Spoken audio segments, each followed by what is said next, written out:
தமிழ் மக்கள் அனைவருக்கும் வணக்கம் நண்பா. இந்த வீடியோல என்ன கவர்மெண்ட் ஜாப் பார்க்க போறோம்னு பாத்தீங்க அப்படின்னா, ரொம்ப நாட்களா பல பேர் அதாவது கவர்மெண்ட் ஜாப் மட்டும் இல்லாம ஜாப்னு ட்ரை பண்றவங்க எல்லாமே சரி ரொம்ப நாட்களா பல நாட்களா வெயிட் பண்ண ஹெல்த் இன்ஸ்பெக்டர் வேலை பாத்தீங்கன்னா வந்திருக்கு. அதாவது ரொம்ப நாளுக்கு அப்புறம் அந்த வேலை ஹெல்த் இன்ஸ்பெக்டர் வேலை இப்போ வந்து ரிலீஸ் பண்ணிருக்காங்க. அதை பத்தி இந்த வீடியோல ஃபுல் டீடைல்ஸா வந்து நம்ம பார்க்க போறோம். இந்த ஜாப்போட கல்வி தகுதியை பொறுத்த வரைக்கும் நீங்க 8ஆம் வகுப்பு நீங்க பாஸ் பண்ணல இருந்து எனி டிகிரி நீங்க படிச்சாலும் சரி இந்த ஜாப்க்கு எலிஜிபிள் உங்களால வந்து அப்ளை பண்ணிக்க முடியும். எந்தவித தேர்வுமே இல்லாம உங்களுக்கு டாக்குமெண்டேஷன் மட்டுமே வெரிஃபை பண்ணி உங்களை செலக்ட் செய்வதா வந்து அறிவிச்சிருக்காங்க. ஓகேவா? சோ ஆண்களுக்கும் சரி பெண்களுக்கும் சரி எந்தவித எக்ஸாமினேஷனும் இல்லாம ஜஸ்ட் உங்க டாக்குமெண்டேஷன் மட்டுமே வெரிஃபை பண்ணி உங்களை செலக்ட் செய்வதா வந்து அறிவிச்சிருக்காங்க. சேலரியை பொறுத்த வரைக்கும் உங்களுக்கு ஸ்டார்டிங்லயே 17,500 வந்து ஸ்டார்ட் பண்ணி அப்ராக்சிமேட்லியா 63,000 வரைக்கும் அதிகபட்ச சேலரியா உங்களுக்கு மாத சம்பளம் தருவதா வந்து அறிவிச்சிருக்காங்க. உங்களுக்கு இதற்கான அப்ளிகேஷன் ஃபார்ம் கொடுத்திருக்காங்க. அப்ளிகேஷன் நீங்க ப்ராப்பரா ஃபில் பண்ணாலே போதும் நிறைய பேருக்கு இந்த ஜாப் கிடைப்பதற்கு அதிகமான வாய்ப்புகள் இருக்கு.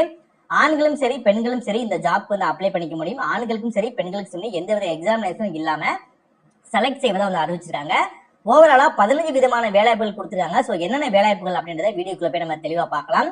இந்த ஜாப்க்கு அப்ளை பண்ணக்கூடிய கடைசி தேதி பாத்தீங்கன்னா 15/6/2026 சாயந்தரம் 5 மணிக்கு முன்னாடி அப்ளை பண்ணிருக்கோம். இந்த வீடியோல நீங்க ப்ராப்பரா எப்படி அப்ளிகேஷன் ஃபார்ம் ஃபில் பண்ணணும், உங்களுக்கான நோட்டிபிகேஷன் எங்க கிடைக்கும், நீங்க எப்படி டவுன்லோட் பண்ணணும், எல்லா விஷயங்களும் நான் தெளிவா கிளியரா வந்து எக்ஸ்பிளைன் பண்ணிருக்கேன். எந்த அளவுக்கு வீடியோ ஸ்கிப் பண்ணாம ஃபுல்லா பார்த்து இந்த ஜாப்போட ஃபுல் டீடைல்ஸ் தெரிஞ்சுட்டு ப்ராப்பரா அப்ளை பண்ணிக்கலாம். அதாவது இந்த வேலை கிடைப்பதற்கு அதிகமான வாய்ப்பு இருக்கு. சோ ப்ராப்பரா வீடியோவை ஃபாலோ பண்ணுங்க.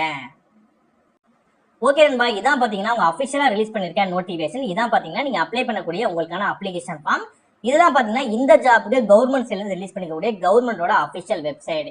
இந்த ஜாப் உங்களுக்கு சூட்டபிளா இருக்கு, நீங்க அப்ளை பண்ண தயாரா இருக்கீங்க அப்படின்னா உங்களுக்கு இந்த கவர்மெண்ட் வெப்சைட்டோட லிங்க், நீங்க அப்ளை பண்ணக்கூடிய நோட்டிபிகேஷன் அப்ளிகேஷனோட லிங்க், நெக்ஸ்ட் உங்களுக்கு நோட்டிபிகேஷன் லிங்க், இந்த எல்லா லிங்க்குமே தனித்தனியா கீழே டிஸ்கிரிப்ஷன்ல வந்து நான் கொடுத்திருக்கேன். உங்களுக்கு எந்த லிங்க் தேவைப்படுதோ லிங்கை ப்ராப்பரா செக் பண்ணி பார்த்து ப்ராப்பரா அப்ளை பண்ணுங்க. இதே மாதிரி சூப்பரான கவர்மெண்ட் ஜாப் பத்தி நீங்க ஒண்ணுக்கு அப்படியே தெரிஞ்சுக்கணும், நீங்க நல்ல கவர்மெண்ட் ஜாப்ல ஜாயின் பண்ணி நல்ல சேலரி வாங்கணும். அதற்கு நம்ம சேனல் உங்களுக்கு ஒரு சப்போர்ட்டிவான சேனலா இருக்குன்னு நினைச்சால் மட்டும் மறக்காம சேனலை சப்ஸ்கிரைப் பண்ணி பக்கத்துல பெல் சிம்பிள் ஐகானை கிளிக் பண்ணி ஆல் அப்படின்ற ஆப்ஷனை கிளிக் பண்ணிக்கோங்க. மறக்காம இந்த வீடியோக்கு லைக் பண்ணுங்க, ஃப்ரெண்ட்ஸ் அப்படின்னு ஷேர் பண்ணுங்க. முடிஞ்ச வீடியோ ஸ்கிப் பண்ணாம ஃபுல்லா பார்த்து இந்த ஜாப்போட ஃபுல் டீடைல்ஸ் தெரிஞ்சுட்டு அதுக்கப்புறம் ஜாப்க்கு வந்து அப்ளை பண்ணுங்க. வாங்க வீடியோக்குள்ள போயிட்டு இந்த ஜாப்போட ஃபுல் டீடைல்ஸ் தெளிவா பார்க்கலாம். ஓகே, ஃபர்ஸ்ட் என்ன ஜாப் போஸ்டிங் கொடுத்திருக்காங்க, என்ன எஜுகேஷன் குவாலிஃபிகேஷன் இருக்கணும், ஏஜ் லிமிட் என்ன இருக்கணும், எவ்வளவு சேலரி அப்படின்றத நம்ம செக் பண்ணிக்கலாம். டோட்டலா 15 விதமான வேலைகள் வந்து கொடுத்திருக்காங்க. 15ல பாத்தீங்கன்னா செக்யூரிட்டி கார்டுக்கு வந்து கொடுத்திருக்காங்க. இதற்கு வெறும் நீங்க 8ஆம் வகுப்பு நீங்க பாஸ் பண்ணியிருந்தாலே போதும், உங்களுக்கு தமிழ்ல எழுத படிக்க தெரிஞ்சாலே போதும், உங்களுக்கு 11,000 சேலரியில 35 வயதுக்குள்ள இருக்கீங்க அப்படின்னா நீங்க இந்த ஜாப்க்கு அப்ளை பண்ணுங்க. நெக்ஸ்ட் சானிடரி ஒர்க்கருக்கு வந்து கொடுத்திருக்காங்க. இதற்கு வெறும் நீங்க 8ஆம் வகுப்பு நீங்க பாஸ் பண்ணியிருந்தாலே போதும், உங்களுக்கு தமிழ்ல எழுத படிக்க தெரிஞ்சு 35 வயசுக்குள்ள இருக்கீங்க அப்படின்னா 11,000 சேலரியில இந்த ஜாப்க்கு உங்களால பாத்தீங்கன்னா அப்ளை பண்ணிக்க முடியும்.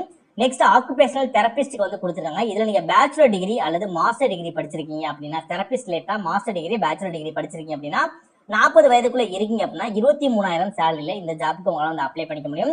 நெக்ஸ்ட் ஆப்டோமெட்ரிக்ஸ் வந்து கொடுத்திருக்காங்க. இதற்கு நீங்க பேச்சுலர் டிகிரில ஆப்டோமெட்ரி படிச்சிருக்கீங்க அப்படின்னா 35 வயதுக்குள்ள இருக்கீங்க அப்படின்னா 17,500 சம்பளத்துல இந்த ஜாப்க்கு உங்களால வந்து அப்ளை பண்ணிக்க முடியும். நெக்ஸ்ட் டென்டல் டெக்னீஷியன் வந்து கொடுத்திருக்காங்க. இதுக்கு நீங்க டிப்ளமோல டென்டல் டெக்னாலஜி படிச்சு 2 இயர்ஸ் எக்ஸ்பீரியன்ஸ் குவாலிஃபிகேஷனோட இருக்கீங்க, 35 வயதுக்குள்ள இருக்கீங்க அப்படின்னா 17,000 சம்பளம் இருக்கக்கூடிய இந்த ஜாப்க்கு பாத்தீங்க அப்படின்னா உங்களால வந்து அப்ளை பண்ணிக்க முடியும். நெக்ஸ்ட் நிறைய பேர் எதிர்பார்த்த job multi purpose hospital worker. இதற்கு வெறும் நீங்க 8ஆம் வகுப்பு நீங்க பாஸ் பண்ணி தமிழ்ல எழுத படிக்க தெரிஞ்சாலே போதும் இந்த ஜாப்க்கு எலிஜிபிள். 35 வயதுக்குள்ள இருக்கீங்க அப்படின்னா 11,000 சம்பளத்துல பாத்தீங்கன்னா இந்த ஜாப்க்கு அப்ளை பண்ணிக்க முடியும். நெக்ஸ்ட் கிளீனர் போஸ்டிங் கொடுத்திருக்காங்க. இதற்கு நீங்க வெறும் 8ஆம் வகுப்பு படிச்சு தமிழ்ல எழுத படிக்க தெரிந்தாலே போதும், 11,000 சம்பளத்துல உங்களுக்கு 35 வயதுக்குள்ள இருந்தீங்க அப்படின்னா இந்த ஜாப்க்கு நீங்க அப்ளை பண்ணிக்கலாம். சோ இந்த மாதிரி உங்களோட குவாலிஃபிகேஷன் ஏத்த மாதிரி பாத்தீங்கன்னா டேட்டா மேனேஜர் கொடுத்திருக்காங்க. Next mid level health provider கொடுத்திருக்காங்க. நெக்ஸ்ட் பாத்தீங்க அப்படின்னா ஹெல்த் இன்ஸ்பெக்டர் வந்து கொடுத்திருக்காங்க, எம்கெம் லேட்டர் வந்து கொடுத்திருக்காங்க. நெக்ஸ்ட் யூஎல்பி கொடுத்திருக்காங்க, ஸ்டாஃப் நர்ஸ் கொடுத்திருக்காங்க. நெக்ஸ்ட் பாத்தீங்க அப்படின்னா உங்களுக்கு ஹெல்த் இன்ஸ்பெக்டர் வந்து கொடுத்திருக்காங்க. நெக்ஸ்ட் பாத்தீங்கன்னா மெடிக்கல் ஆபீசர் வந்து கொடுத்திருக்காங்க. சோ மெடிக்கல் ஆபீசர்க்குலாம் உங்களுக்கு 63,000 பாத்தீங்கன்னா மாத சம்பளம், 40 வயதுக்குள்ள இருந்தீங்க அப்படின்னா அப்ளை பண்ணிக்கலாம். சோ இந்த மாதிரி உங்களோட குவாலிஃபிகேஷன் ஏத்த மாதிரி பாத்தீங்கன்னா நிறைய இது வந்து கொடுத்திருக்காங்க. நீங்க ப்ராப்பரா செக் பண்ணிட்டு கூட அப்ளை பண்ணிக்கலாம். இப்போ இந்த ஜாப்க்கு எப்படி அப்ளை பண்ணலாம் அப்படின்றத நம்ம ஃபர்ஸ்ட் பார்த்தலாம். உங்களுக்கான நோட்டிபிகேஷன் லிங்க் நம்ம கீழே டிஸ்கிரிப்ஷன்ல கொடுத்திருப்போம். அதை கிளிக் பண்ண உடனே உங்களுக்கு இந்த மாதிரி டவுன்லோட் ஆகும். இதை நீங்க பிரிண்ட் அவுட் வந்து எடுத்துக்கோங்க. நெக்ஸ்ட் நீங்க என்ன போஸ்ட்டுக்கு அப்ளை பண்ண போறீங்களோ நிறைய போஸ்ட் நம்ம சொல்லுங்க இல்லையா, அந்த போஸ்ட்ல என்ன போஸ்டோ அந்த நேம் வந்து இந்த இடத்துல நீங்க போட்டுட்டு இந்த இடத்துல உங்க பாஸ்போர்ட் சைஸ் போட்டோஸ் ஓட்டிட்டு நெக்ஸ்ட் உங்களோட நேமே, நெக்ஸ்ட் உங்க பதவியின் பெயர், இங்க கொடுத்தக்கூடிய பேர் வந்து இந்த இடத்துல நீங்க கொடுத்துட்டு நெக்ஸ்ட் உங்களோட தந்தை அப்படின்னா உங்களோட கணவரோட நேம் வந்து நீங்க மென்ஷன் பண்ணிக்கலாம். ஆண்கள் பெண்கள் 2 பேருக்கு தான் சேர்த்து சொல்றேன். நெக்ஸ்ட் நீங்க பிறந்த தேதி மற்றும் வயது, நெக்ஸ்ட் உங்க 10th 12th மார்க் ஷீட்டோட டீடைல்ஸ் வந்து நீங்க கொடுக்கணும். அதாவது மார்க் எவ்வளவு பெற்றிருந்தீங்க, அந்த மார்க்கோட கல்வி சான்றோட ஜெராக்ஸ் காப்பியும் சேர்த்து வச்சு நீங்க அப்ளை பண்ணும்போது அப்ளிகேஷனோட சேர்த்து வச்சு ஜெராக்ஸ் காப்பி நீங்க கொடுக்குற மாதிரி இருக்கும். நெக்ஸ்ட் உங்க ஆதார் கார்டோட நம்பர், நெக்ஸ்ட் உங்க ஜாதி சான்றிதழ். ஸோ ஆதார், ஜாதி சான்றிதழ், உங்களோட மார்க் ஷீட் டீடைல்ஸ்லாம் நீங்க ஜெராக்ஸ் காப்பி சேர்த்து வச்சு நீங்க அனுப்பணும். சரி, அதை நீங்க ஃபாலோ பண்ணிக்கோங்க. நெக்ஸ்ட் உங்க மொபைல் நம்பர் அண்ட் இமெயில் வந்து ப்ராப்பரா நீங்க கொடுக்கணும். உங்களுக்கு இந்த ஜாப் ரிலேட்டடா உங்களுக்கு எது முன் அனுபவம் இருந்துச்சு அப்படின்னா அதை நீங்க மென்ஷன் பண்ணிக்கலாம். இந்த ஜாப் ரிலேட்டடா இல்ல வேற எதுவும் இருக்குன்னா கூட நீங்க இந்த இடத்துல நீங்க மென்ஷன் பண்ணிக்கலாம்.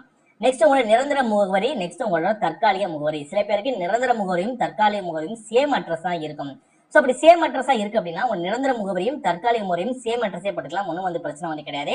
சில பேருக்கு வேற இடத்துல இருப்பீங்க, ஆனா பெர்மனன்ட் அட்ரஸ் வேற இடத்துல இருக்கும். அப்படி இருக்கு அப்படின்னா 2 இடத்தையும் சேஞ்ச் பண்ணி வந்து கொடுத்துக்கோங்க.